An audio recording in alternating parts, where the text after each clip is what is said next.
Hey all, welcome to Homestead. So I wasn't gonna make a long video about this because how many times can you see me putting up a fence or a paddock or something?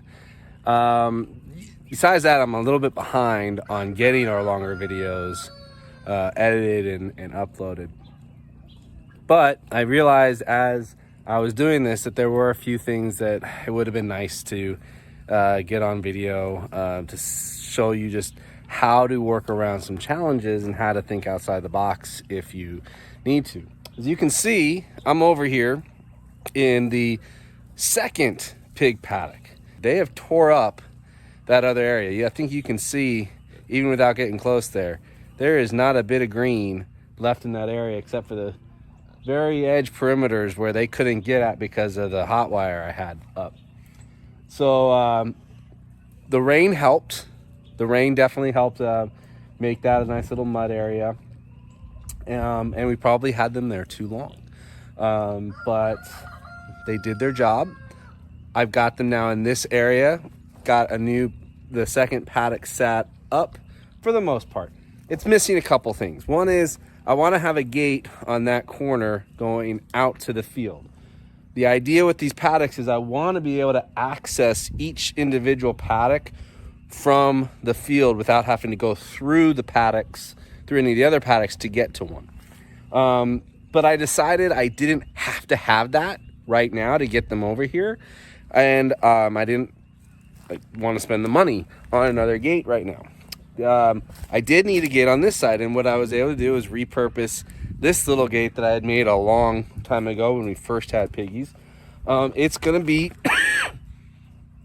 sufficient for right here.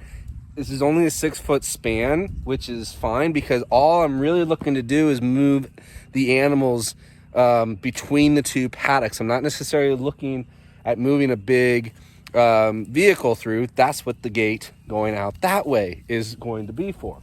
That's why on that paddock over there, that's why I have the larger gate, I'll just say the larger gate on going out to the field and the smaller gate going in between the paddocks. Now, a couple things make this a bit of a challenge.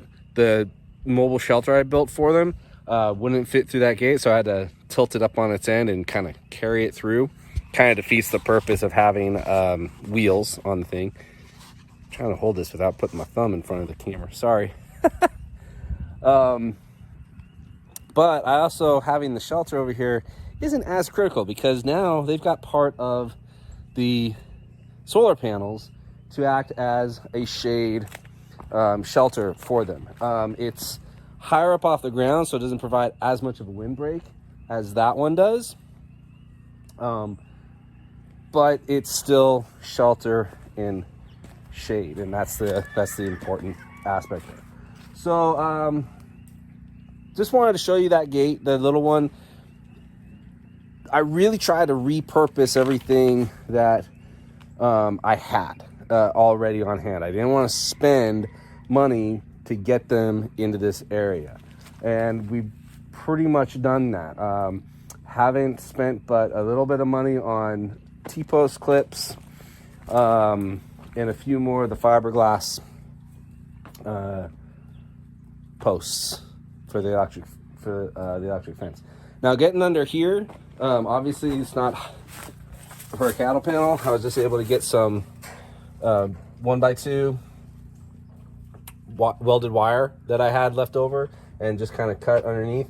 And again, it's not as critical because that's more to keep things out, not necessarily to keep them in. It is a physical barrier because, as we know, the electric fence is just a psychological barrier.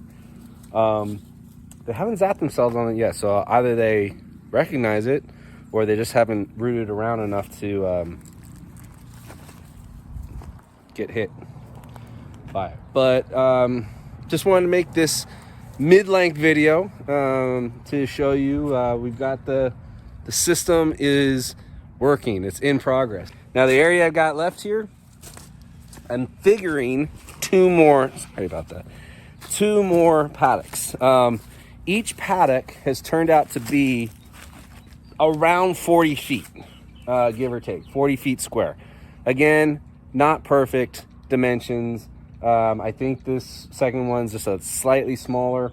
I know the dimensions are roughly the same because the same hot wire length got all the way around again. So it's got to be close to the same.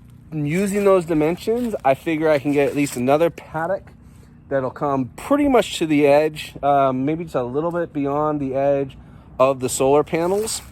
And then coming out here to where the old area used to be, where I had this originally fenced off, which was from this tree here, and between that tree stump and that tree stump, or that tree and that tree stump, was the gate, and this whole area was exclusionary for when we still had my neighbor's cows roaming this to keep them away from the solar panels. So based off those same rough dimensions, it also matches up pretty good with where that tree is and where the new, or where the field fencing ends and the welded wire fencing begins. That would give me a fourth, much smaller area, but I figure in my mind that's going to be actually okay.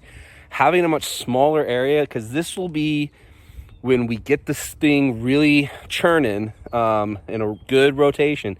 This will be our loading paddock. This will be where we bring the trailer in, and I'll determine where the gate's going to be here and everything. We can put our loading chute in, so that when it's time to take these guys to market, those ones are going to market sooner than I'm going to have this ready. But when it's time to take the livestock that we have to market to the butcher to get them processed, this will be a smaller area, easier to confine them, corral them, and get them loaded up and take away. So that's the plan. We'll have 4 paddocks, which is what I had always kind of had in mind.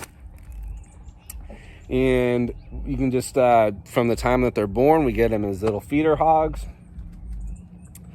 Figure 2-3 months in each area, depending on how the weather is and depending on how much they chew it up.